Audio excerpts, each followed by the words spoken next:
The body beneath the Ohio Bridge. The first case. It was the morning of December 24, 1978, in the quiet heart of Riverside, Indiana, a town cradled by the slow-moving Ohio River, where the most dramatic event most people could remember was the county fair, or perhaps last winter's blizzard. That all changed just after noon on Christmas Eve. Old Mr. Harold Baxter, a retired railroad worker, was taking his routine stroll, pipe in hand, along the riverbank beneath the aging ironwood bridge. The ground was icy, the air sharp, and the town was wrapped in holiday anticipation, with church bells echoing in the distance. Harold paused to gaze at the water, cluttered with drifting chunks of ice and debris carried down from upstream. His eye caught something that looked out of place, a small, pale object bobbing against a snag near one of the bridge's ancient stone piers. At first Harold thought maybe a dog or a pile of garbage had washed up, but as he drew closer, the world seemed to go suddenly silent, and the realization hit him like a punch to the chest. It was a child. The figure was face down, dressed in a pink winter coat, her muddy blonde hair tangled and stiff, a bright blue scarf knotted tightly around her neck. The river's cold hand had stilled her forever. Harold called 911 from the payphone outside Rudy's diner, his hands shaking so hard he kept dropping his change. Within 15 minutes, the Riverside Police, led by Detective Frank O'Leary, a local legend for closing every case but one, sealed off the area. The scene was both heartbreaking and grotesque. The child's body, later identified as 9-year-old Evelyn Carter, bore clear signs of violence. Bruising around her neck pointed to strangulation, dried blood at her mouth, temple, and, most disturbingly, her right eye, which had been damaged post-mortem. The scarf, initially a cheery winter accessory, now served as horrific evidence. Detectives found a child's blue backpack about 100 yards upstream, tangled in the thick reeds beside the riverbank. Inside were math workbooks, a teddy bear keychain, and a spelling notebook with Evelyn Carter written in neat, rounded handwriting. An ID card from Riverside Elementary left no doubt as to the victim. Evelyn's parents, Donna and Robert Carter, were called to the police station that afternoon. They confirmed their worst fears, collapsing in grief when shown their daughter's backpack. Evelyn had last been seen leaving for school 2 mornings earlier, December 22nd, sparkling with the excitement of exchanging Christmas cards in class. When she hadn't come home that afternoon, the Carters reported her missing. Until today, hope had been the only thing they had left. The crime shocked Riverside to its core. Christmas lights remained unlit, holiday music on the radio sounded hollow, and neighbors grew suspicious. The police canvassed the area, interviewing everyone who lived or worked near the bridge. Some remembered seeing a battered blue Ford van parked by the shoulder the previous afternoon, but couldn't agree on the driver. Others recalled hearing what they assumed was a child's laugh and a man's harsh voice echoing from under the bridge around sunset. By nightfall, Detective O'Leary went public with a plea. If you saw or heard anything unusual near Ironwood Bridge in the last 2 days, come forward. Any detail, no matter how small, might help bring justice to this little girl. Initial forensics painted a grim picture. There were defensive wounds on Evelyn's arms and legs. She'd fought desperately against her attacker. Injuries indicated an assault had taken place before she was strangled, and tissue samples under her fingernails suggested she'd scratched her assailant. But the river had washed away much potential evidence, setting up an early, and ultimately, iconic challenge in the investigation.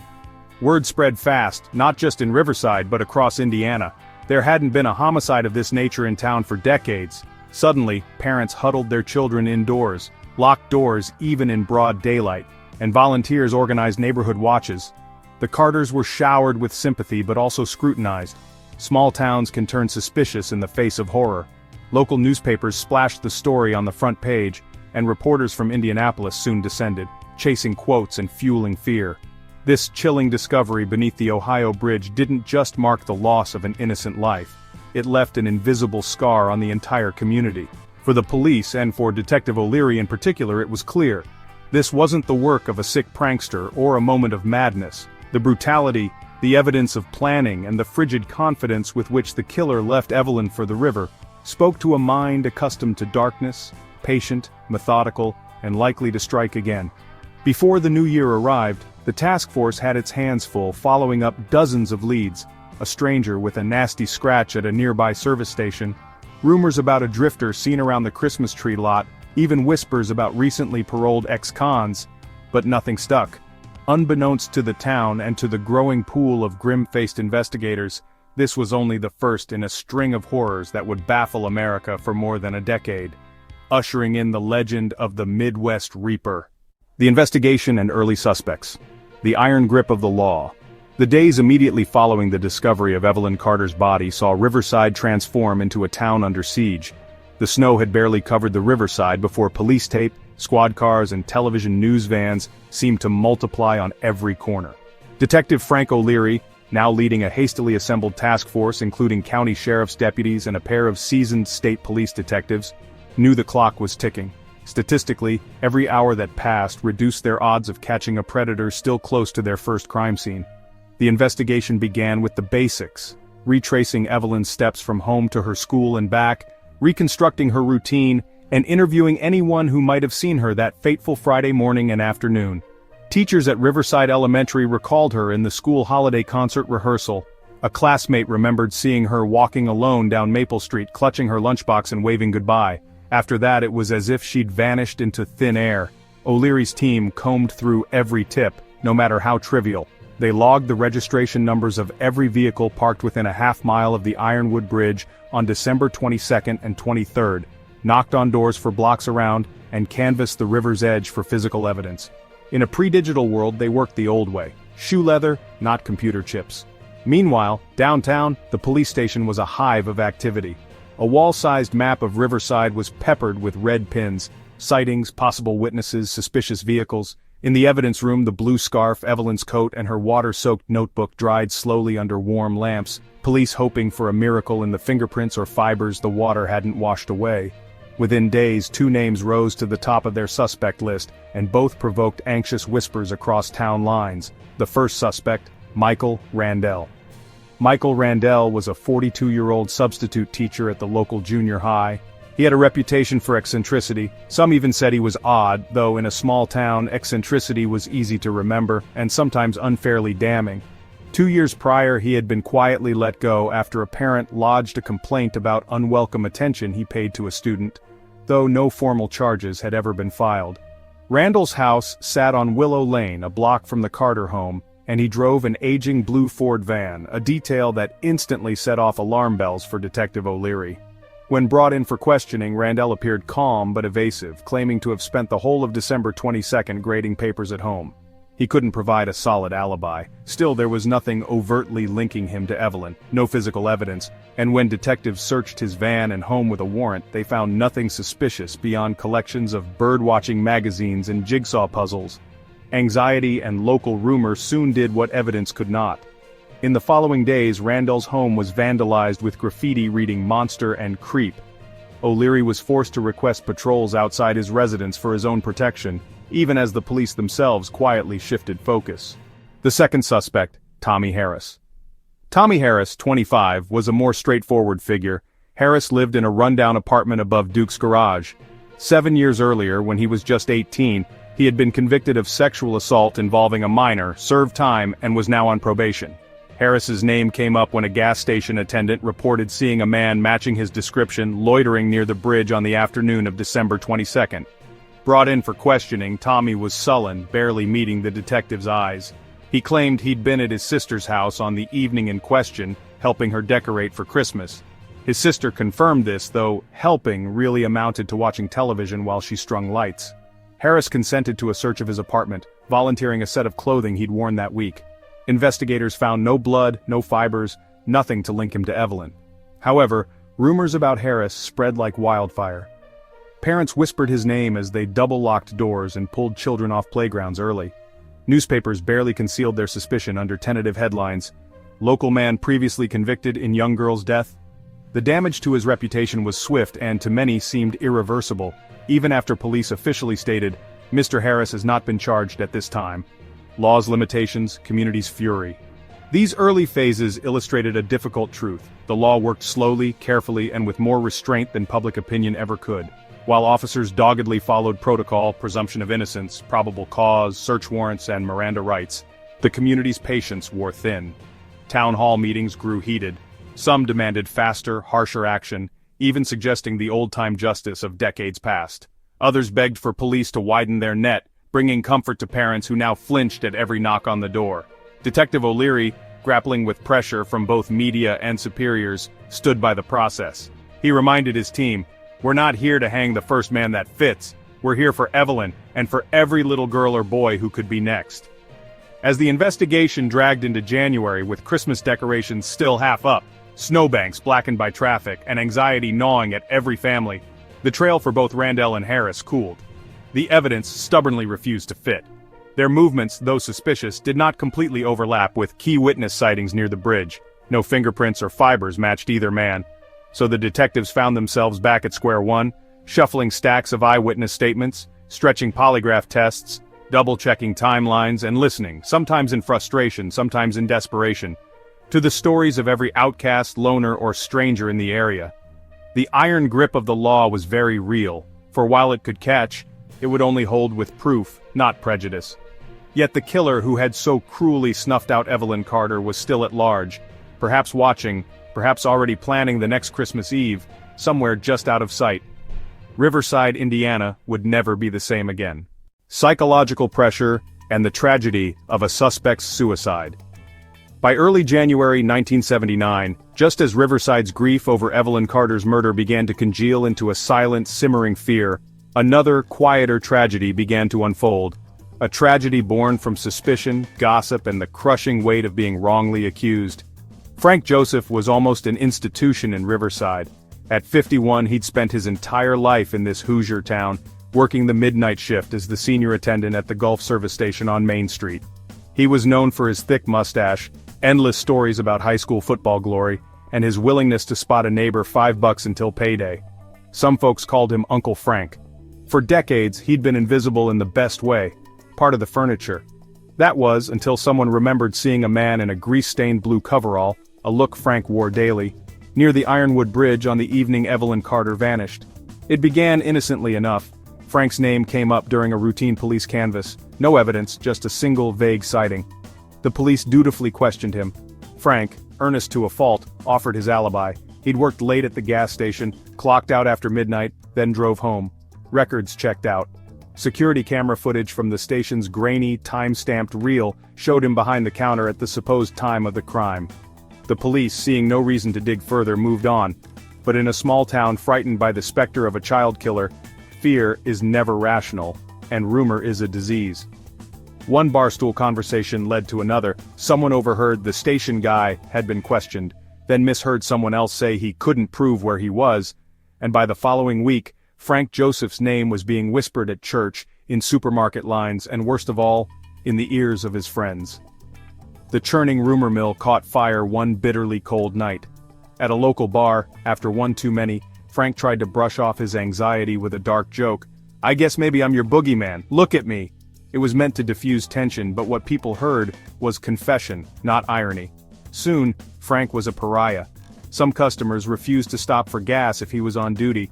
Strangers crossed the street to avoid him. Co-workers at the service station started treating him with distance. His mailbox became a dumping ground for hate mail, anonymous notes reading, "We know what you did," and "Justice for Evelyn."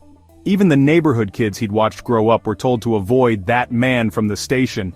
The impact spiraled quickly. Frank, never a man of strong constitution, found himself unable to sleep. He lost weight, looked gaunt, and started drinking more. Desperate, he went to the police to plead his case again. He begged them to clear his name publicly. The police chief, both sympathetic and hamstrung by protocol, could only say, "We have no reason to consider you a suspect at this time," which, in the court of public opinion, was far from exoneration. Psychologically battered and socially exiled, Frank sought comfort from his only daughter, Denise, who lived in Cincinnati. Driving there for New Year's, he wept in her living room, recounting the insults, recalling every cruel stare that made him feel less than human in his own hometown. Denise begged him to move, stay with her, leave Riverside behind. But to Frank, running was a mark of guilt. On January 8, 1979, Denise came home from work to find Frank had taken his own life in her guest bedroom, leaving behind a short, heartbreaking letter. "I didn't do this, but it doesn't matter anymore. Tell Riverside I forgive them. Tell Evelyn's folks I wish I could have helped." The news of Frank Joseph's suicide rocked the town in a different way. There were tears, expressions of regret, even whispered apologies at his funeral. Some residents blamed the gossips, others blamed the press for fanning suspicion. But for Detective O'Leary, the event was a stark reminder of collateral damage.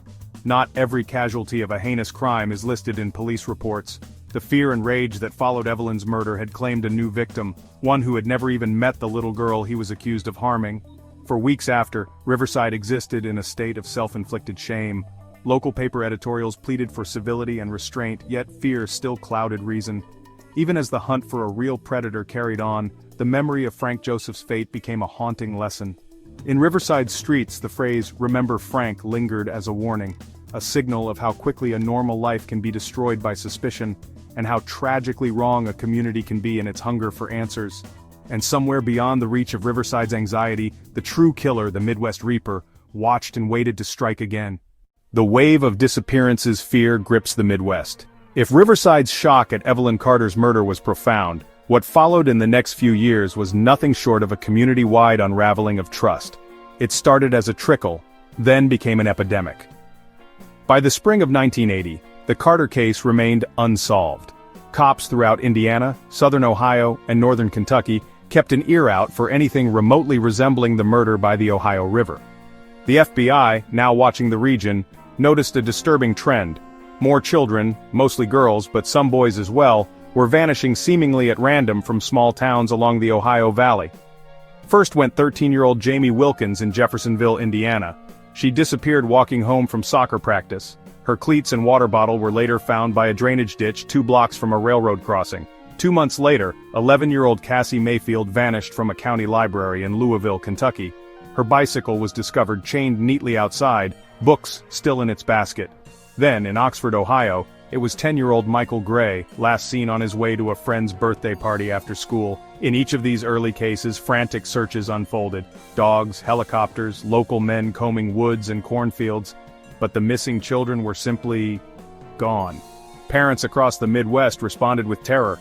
The old customs, kids walking to the store alone, riding bikes after dark, neighborhood block parties, seemed to evaporate overnight. School bus drivers started counting heads. Little leagues saw numbers plummet. Teachers became watchful, and churches held candlelight vigils every other weekend. Indiana's governor went on television pleading for calm. "We will find who is doing this," he insisted. But his words rang hollow as one disappearance followed another. The press meanwhile pounced. Reporters branded the unknown predator as the Midwest Reaper, and national TV networks ran stories about America's heartland in crisis. Dusty county fairgrounds, old playgrounds, and even suburban shopping malls made for chilling B-roll footage as anxious anchors warned parents to be vigilant at all times. In Riverside and neighboring towns, the police response became hyper-militarized. Patrol cars prowled school zones and local parks. Off-duty officers escorted sleepover groups home. At PTA meetings, worried mothers clashed with weary police, demanding more transparency and action. Rumors swirled on CB radios and in church bulletins. One week, it was a stranger in a black pickup. The next, it was the handyman recently released from state prison. Some families hired private security or sent their kids to live with relatives in Chicago or St. Louis.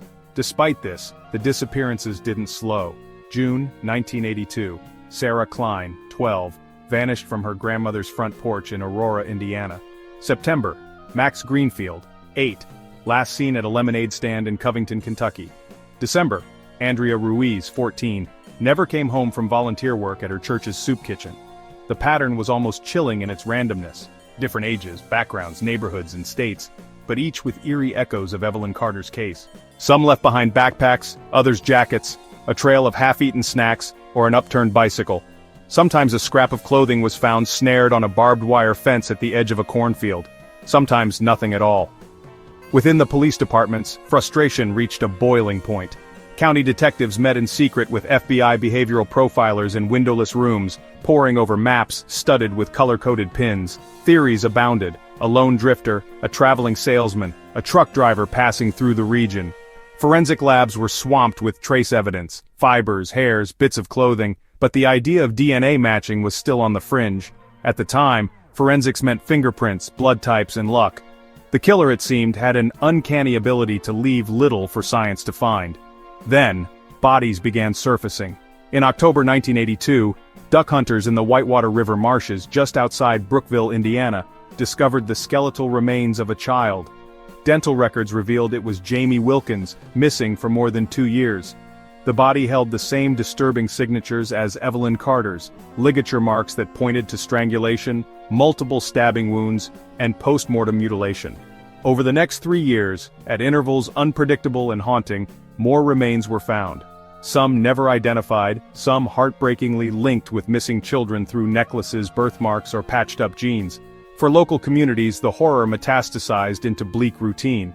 At one neighborhood block party on July 4, 1983, a girl got lost in the crowd, and within minutes a full police search was underway, complete with news helicopters circling overhead, before she was found in a neighbor's garage, dazed but unharmed. People locked their doors, then locked them again. A mistrust infected everything. Kindly old neighbors became potential suspects, new faces in town brought silent dread. The Midwest Reaper acquired mythic status, a real boogeyman. Urban legends sprouted, hitchhikers who melted into the woods, vans that followed school buses from a distance, stories of hairy-armed strangers lurking at the edge of public swimming pools. The missing children's faces, frozen in yearbook photos, smiled out from milk cartons, post office walls, supermarket counters. For the first time, Amber Alerts and community child safety programs became common language in Middle America. By 1984, the Midwest was a region defined by absences, empty beds, abandoned swing sets, and the hollowed hope that maybe, just maybe, the next child gone would not be theirs. This new reality, the wave of disappearances, the cloud of fear, became more than a crime spree. It was a wound, open and raw, that would shape the culture, the laws, and the very rhythms of daily life for an entire generation. And as years passed and the Reaper's shadow grew longer, most families in the Ohio Valley lived not by the calendar but by the names added to the list of lost, a list that no parent, detective, or reporter could ever forget. The investigation hits a dead end. As the list of missing children grew and the number of discovered bodies crept ever higher, a heavy sense of futility settled over Indiana's law enforcement community. Despite months of non-stop effort, resources poured in from the FBI and state agencies, and a mountain of paperwork that filled the evidence rooms wall to wall. Progress lagged, then sputtered, then seemed to halt entirely. Relentless public fear only heightened the stakes and cast every new misstep in a harsh, unforgiving light. At first, police pursued every lead with dogged tenacity.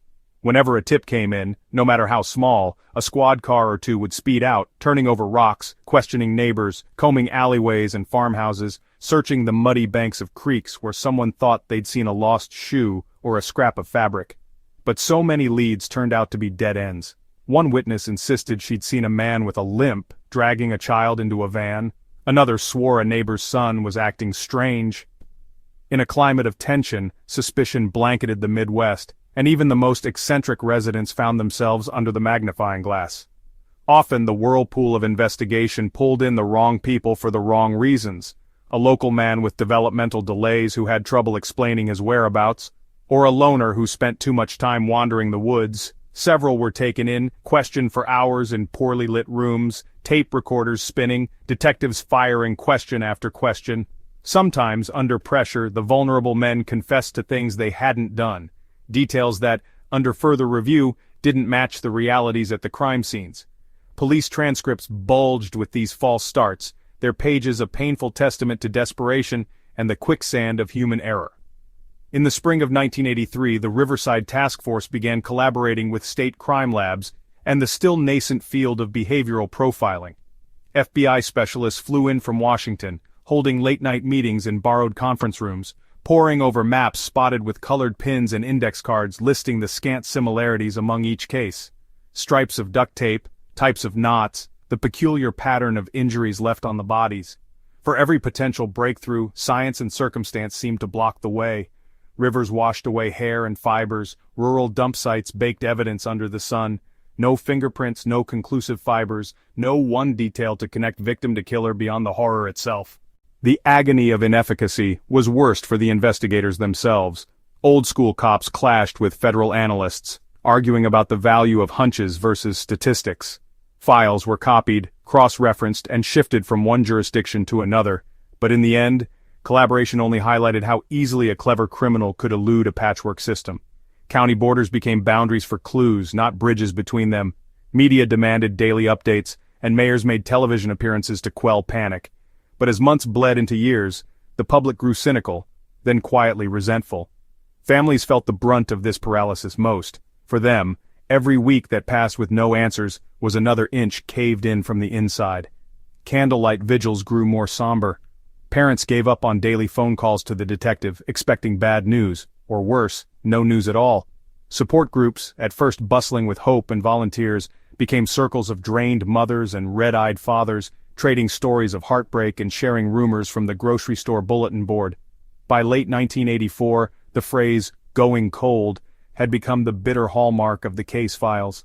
Detectives joked darkly of the "case of the dummies," grim shorthand for the string of mistaken arrests involving mentally challenged suspects, each one turning out not to be the monster the town so eagerly wanted to find. Many of these individuals were left traumatized, their lives upturned not by the original crime, but by the machinery of justice trying, too ineffectively, to repair its broken image. Meanwhile, the killer, whose confidence and cunning grew with every misstep by police, seemed always to be 1, 2, 3 steps ahead. On nights when the forensics teams finally packed up and left a scene in failure, someone was out there in the dark, watching, learning, waiting. By the close of 1984, the investigation had exhausted nearly every traditional tool. The community's hope that this nightmare would end with a dramatic arrest gave way to a grim, silent dread.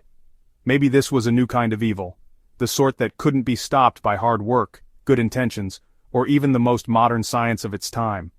With each dead end, the gap between the growing list of lost children and the promise of justice only widened, leaving an ache that seemed too big for one town or even one state to carry. Cold clues, new traces. After years of dashed hopes and heartbreaking standstills, 1984 finally offered the first glimmer of something different. Not answers, but questions that at least led somewhere new. The body of a young boy, discovered near an irrigation ditch outside Newcastle, Indiana, appeared shockingly similar to prior victims, yet one detail broke the pattern. Close to where his remains were found, investigators stumbled across a single, muddy sneaker stamped with an unusual sole, blocky triangles arranged in a near-perfect zigzag. Not a shoe commonly sold in the Midwest, the brand was European, and that detail was almost missed. Until now, the killer had left nearly nothing behind. This was the first fresh physical trail in years, and it gave exhausted detectives hope, however fleeting. Within days, forensic teams ran tireless checks on footwear distributors, imported shoe manifests, and every sporting goods store from Columbus to Chicago. Anything to connect a name, a store receipt, a witness to those odd shoes. With no comprehensive records in the pre-digital age, the investigation was agonizingly slow. Yet even more chilling was what the autopsy revealed. The boy had been alive nearly 2 days after his disappearance, then killed, signs of restraint evident on ankles and wrists. This calculated captivity suggested a killer more organized, more strategic than most had dared imagine. At nearly the same time, word came from the state crime lab of a breakthrough, albeit a small one, on the clothing of one male victim recovered in Ohio. A minuscule deposit of semen, a rarity in previous cases, provided a blood type for the first time, type B, somewhat uncommon in the local population. It was nowhere near the holy grail of a DNA match, but it was enough to cull several names from the ever-growing suspect list. Detectives pored over old files, eliminating local men whose blood types didn't fit, and shifting their focus to new outliers in the wider Midwest. The investigation's pulse quickened. Police and FBI analysts began to overlay unsolved cases with this new filter. Proximity to European shoe retailers, suspects with type B blood, any report of unusual footwear sightings around the time of the disappearances. A criminal profiler, still something of a novelty to local law enforcement, was flown in from Quantico. He lent fresh eyes to the pattern and offered a rudimentary psychological sketch.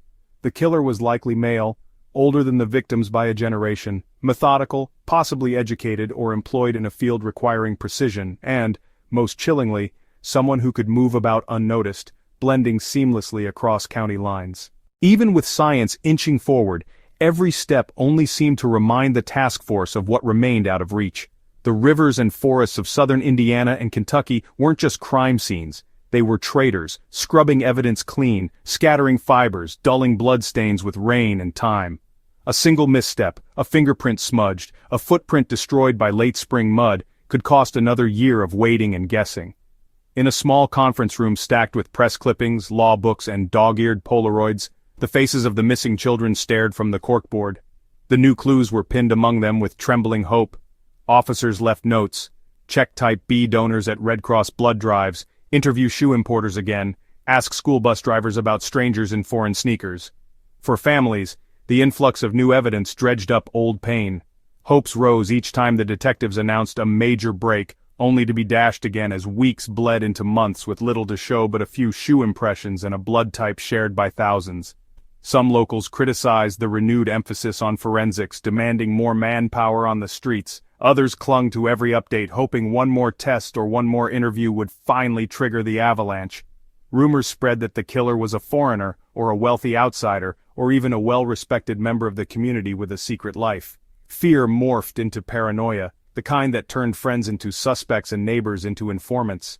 FBI profilers whispered about the cold signatures, the chillingly consistent methods of restraint, disposal, and the killer's careful avoidance of modern technology. There were theories. Perhaps he kept trophies. Perhaps he wrote journals. Or maybe he was daring law enforcement to catch up. The killer's shadow seemed to stretch longer each year, and every cold clue carried with it the hope of spring, yet the dread of another winter without answers. Meanwhile, the Midwest watched, waited, and wondered, was this the thread that would finally unravel the noose, or just another ghost drifting through Indiana's haunted fields? Sudden surge in victims' panic spreads. As 1984 dawned, the Midwest found itself teetering at the edge of hysteria. What had for years been an intermittent crisis, a handful of cases isolated in time and space, turned almost overnight into a rolling horror marked by a staggering rise in the number of victims. The grim roll call now advanced with terrifying regularity. Nothing prepared the region for the spike that arrived that year. At one point, 5 bodies appeared in just 3 months, each bearing the same brutal hallmarks that had become the killer's grotesque calling card. Local news, already primed for tragedy by prior disappearances, became a near constant stream of breaking updates. Each new discovery was announced first by a helicopter flyover, then by the staccato of flashing police lights, and finally on the front page of every city and small-town paper across Indiana, Kentucky, and southern Ohio. Photographs of the missing, many taken from school yearbooks, became a familiar, heartbreaking sight. Faces blurred by old cameras, smiles forever frozen at some birthday or playground. "Where's my child?" became the one refrain no law enforcement officer could quiet. No one was safe. Entire neighborhoods held emergency meetings, doors were double-bolted, and parents began walking their children directly into schoolyards, waiting in jittery circles for dismissal. Playground laughter died out. Children, once so confident in their freedom to bike to the corner store or kick a ball in an open field, now moved in tight packs, if at all. Teachers quietly amended lesson plans about stranger danger. Church leaders dedicated sermons to the missing and dead. Small-town mayors struggled in vain to maintain order against a rising tide of fear. The region's social fabric, once marked by trust and neighborliness, pulled taut as a drum. The authorities responded with a sense of urgency bordering on desperation. For the first time in its history, Riverside saw a 9 p.m. curfew imposed on all residents under 16. Volunteer patrols, led by off-duty state troopers and stubborn grandfathers, swept local parks and wooded empty lots at dusk. Gun sales shot up. The color yellow, once a symbol of hope, became a badge of sorrow, tied to mailboxes and tree trunks in support of families waiting and waiting for someone to be found alive. Many locals tried to channel their fear into action. Rallies for tougher punishment and community self-defense filled courthouse squares in towns that hadn't seen protests since the Vietnam era. Families pooled money for reward funds, plastered missing child flyers on every public surface, and opened their homes to out-of-state relatives. National media outlets landed news crews in the Midwest for weeks at a time. Loudspeakers at county fairs blared missing child announcements. Everyone, it seemed, either knew a victim or feared they soon would. The emotional toll was devastating. Counselors and psychologists, generally rare in rural America, inundated schools and churches to help children and parents process the daily terror. Kids woke from nightmares about vans with covered windows and strangers who smelled of cigarettes and menthol. Marriages strained against the stress of constant vigilance. Some couples split, unable to agree on how tightly to keep their children tethered to home. Law enforcement's attempts to stem the tide seemed hopelessly behind the curve. Forensic labs worked overtime, but, hamstrung by the era's limited technology, often found little or nothing that could tie perpetrator to crime. Counties fought over jurisdiction, suspects, clues, and even resources, sometimes duplicating efforts or missing key patterns just across the state line. The killer, whoever he was, seemed only to grow bolder and more elusive as time wore on. Each body found felt, to the exhausted public, like incontrovertible proof that neither science nor tradition could keep hometowns safe from evil.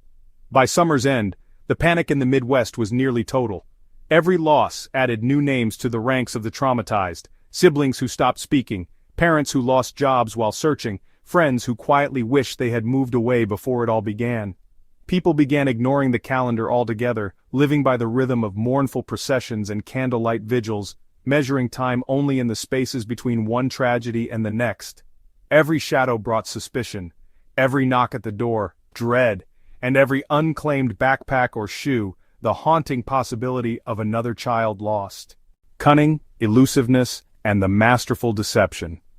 Throughout the early and mid-1980s, just as authorities in Indiana and the greater Midwest began to pool their hopes around a breakthrough, the unknown killer, soon to be known in grim headlines as the Midwest Reaper, seemed ever more like a ghost wrapped in human skin. Every measure designed to contain him, from roadblocks to undercover stings, was deftly sidestepped.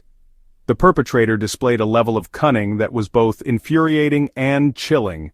Moving between small towns, rarely staying in one place, never following an exact pattern, and always leaving just enough of a clue to tempt investigators into wasting precious days on dead-end leads. Unlike the impulsive or brash criminals filling most crime reports, this individual operated with an almost clinical patience. He appeared hypersensitive to police procedures, as though he could anticipate what law enforcement would do even before they did. Whenever a new composite sketch hit the news, the killer faded for months, only to resurface in another locale under the cover of a different identity. Some police came to suspect he might have had some professional experience with criminal investigations, perhaps as a police volunteer or even a disgraced private investigator. Others whispered about military backgrounds, though nothing could be substantiated. One episode in particular would later become legendary in both criminal justice classrooms and late-night diner conversation. In late 1986, the town of Lawrenceburg, Indiana, was blanketed with a police dragnet after sightings of a suspicious man in a battered red pickup. For days, officers tracked their elusive quarry, sitting watch in unmarked cars, tapping payphones, and sending out undercover officers. Every resource the local and state authorities could spare was thrown into surveillance and road checks. And then, as suddenly as the scare began, he vanished. No trace, nothing but a single glove found in a creek and a cryptic note. "Thank you for the show, you never even saw me. R." This taunting was deeply personal, a psychological swipe at the men and women hunting him. Task force leaders read and reread every line, criminal profilers pondered over the handwriting, inflection, and the chilling ease with which he'd walked away. The newspapers, catching news of the note, ramped up the fear. The Midwest Reaper was not just dangerous, he was mocking his pursuers. This would not be the last time he toyed with his hunters. Forensics, though advancing, still lagged far behind the killer's adaptability.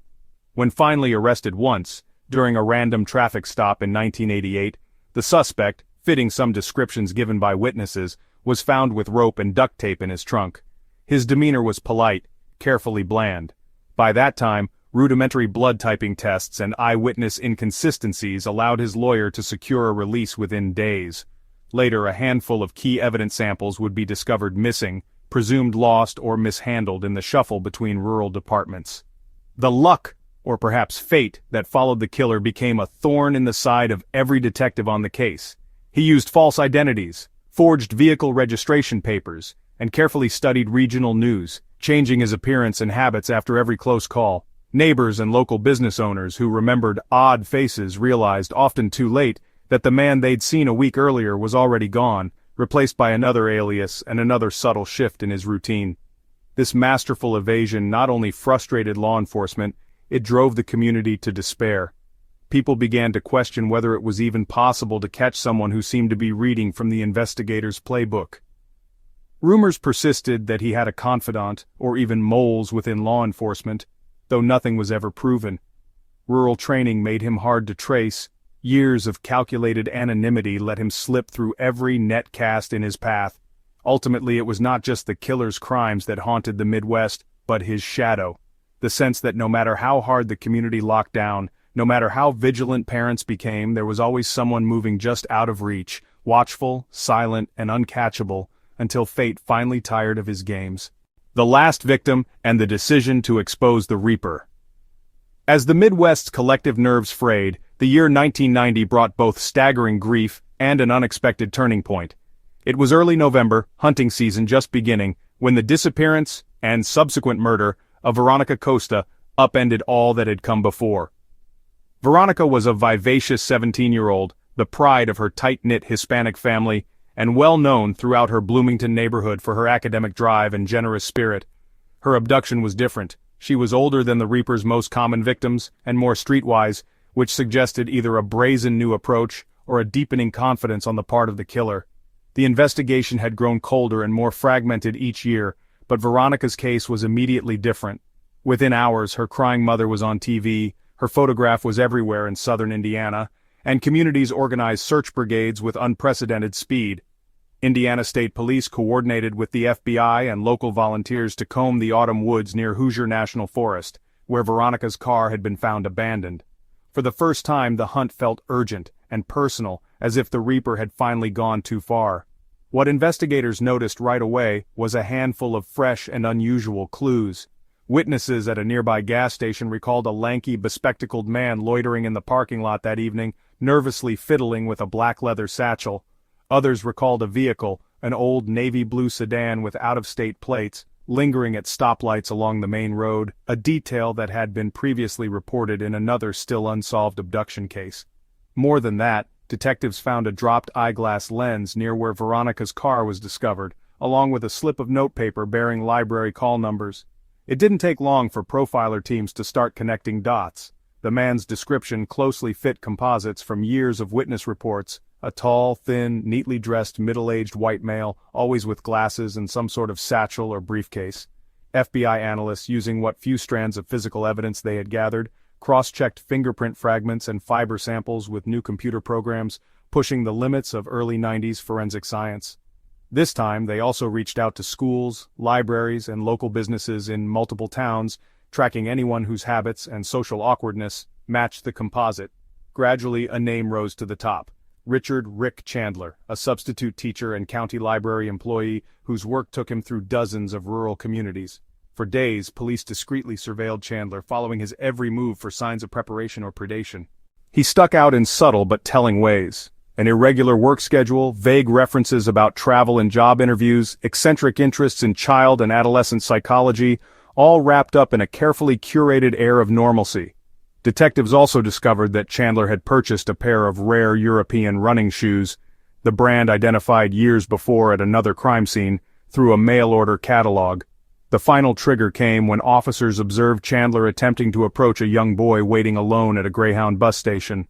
Within seconds, plainclothes agents swept in, arms outstretched, leaving Chandler stunned and speechless as handcuffs clicked shut. The search of his home was chilling. Amid boxes of dusty library books and scattered lesson plans, detectives uncovered startling evidence. A hidden compartment under Chandler's staircase held trinkets and keepsakes, each tied to a missing child: a charm bracelet, a baseball glove, even the faded blue scarf that had belonged to Evelyn Carter so many years earlier. But most damning of all were Chandler's journals, hundreds of pages, neatly indexed by date, that coldly and methodically chronicled the preparation, abduction, and killing of his victims. In meticulous handwriting, Chandler even confessed to assaults and murders that had never been attributed to the Reaper at all. The confession that followed was both cathartic and agonizing. In hours of videotaped interviews, Chandler, no longer able to sustain his facade, broke down, offering chilling details and confirming his identity as the Midwest Reaper. He wept as he described his childhood abuse, the origin of his obsession, and his desperate efforts to stop himself through frequent moves and brief spells of self-imposed exile. Psychologists present described Chandler as deeply dissociative, almost two people in one body, an outwardly gentle man in a shadow driven by uncontrollable compulsion. Ultimately, Chandler's willingness to describe every known and unknown murder brought closure, of a sort, to dozens of families who had spent years adrift, their fates left to rumor and hope. Even hardened detectives sat in silence as Chandler recounted names, dates, and hideously ordinary details of each attack, piecing together a map of pain stretching far wider than they had dared imagine. The trial in Indianapolis drew national media like nothing before. The courtroom was a collage of grief, outrage, and tentative, cautious relief as Chandler pled guilty to 32 murders, with more suspected. In 1994, he received the death penalty, bringing a chilling chapter in Midwest history to a close. The relentless manhunt and the FBI's trap. If there was ever a turning point where the Midwest Reaper began to lose his advantage, it was in the months following Veronica Costa's murder.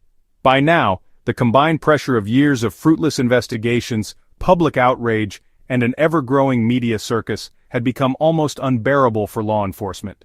The authorities, previously content to let rural departments operate independently, now ceded control to the FBI.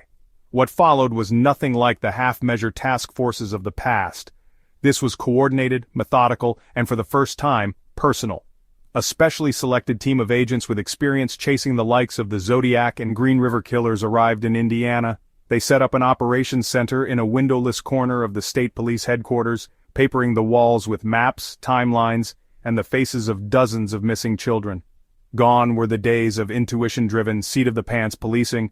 The new approach was clinical, drawn from exhaustive behavioral analysis and the latest advances in criminal profiling. First, the FBI quietly consolidated every shred of forensic data: shoe prints, tire treads, rare fibers, blood and saliva samples with now viable DNA, and the partial fingerprints found at 3 separate crime scenes. Nothing escaped scrutiny. Library records, utility bills, pawn shop transactions, and old parking tickets all went under the microscope. Technicians ran 1,980 vintage video store rental logs for names and addresses that crossed several jurisdictions. Psychologists worked up escalation charts and risk matrices, predicting when and where the killer would likely strike next. Heavily coded communications zipped between field agents embedded in rural communities, sometimes posing as out-of-work teachers or social workers. Groups of specially trained officers carried out spot checks in high-risk neighborhoods, looking for new vehicles, unfamiliar faces, and anyone with a peculiar interest in child safety seminars. For possibly the first time, the Reaper could no longer move in total darkness. There was always someone nearby, even if he didn't know it yet. As the dragnet tightened, the FBI shifted tactics to the psychological. They staged a convincing pattern of fake news leaks and misleading public warnings, subtly suggesting that new technology had yielded undisclosed breakthroughs. The bait was irresistible. Suspecting the Reaper's obsession with the case, which psychological profiles had consistently flagged, the FBI embedded agents in local news, releasing details that only someone present at particular scenes would recognize. They also created community tip lines and reward campaigns, secretly tracing call origins and monitoring for linguistic patterns or familiar themes. Concurrently, they set a literal trap. Agents coordinated a sting operation based on Chandler's previously documented routines: his penchant for Greyhound stations, school libraries, and small-town diners after dark. They identified a vulnerable but highly monitored decoy, an undercover agent posing as a child waiting alone at a bus depot frequently visited by Chandler. Every angle was covered: plainclothes officers in restroom stalls, sharpshooters parked in vans, agents disguised as janitors and maintenance workers. The operation ran for days, nerves frayed to the breaking point, until Chandler, always predictable in his arrogance, finally took the bait. He approached the agent, nervously scanning for witnesses, and in that tense moment, a dozen FBI operatives swooped in. The takedown was swift and overwhelming, giving Chandler no room to flee or destroy any evidence. Inside his satchel, agents found restraints, candy, and a notepad filled with dates, sketches, and cryptic notes, proof that his next move had already been planned. The aftermath was a sweeping wave of relief and disbelief, both on the ground and in the press. In the days that followed, federal, state, and local police executed search warrants at Chandler's residence, his car, and several nearby storage units. Every location was processed by teams using updated crime scene technology, including early DNA swabs, advanced fingerprint recovery dust, and chemical luminescence to detect dormant blood splatter. What investigators found cemented the operation as a masterstroke of coordinated law enforcement, evidence linking Chandler to dozens of disappearances across multiple states, the same European shoe brand, a collection of trophies belonging to children long gone, and weapons both improvised and purpose-built. Even Chandler's meticulous journals accounted for time and location overlaps that had long baffled investigators, closing the circle on cases stretching back over a decade. The FBI's methods, once doubted, were now lauded as a template for complex serial investigations in the years to come.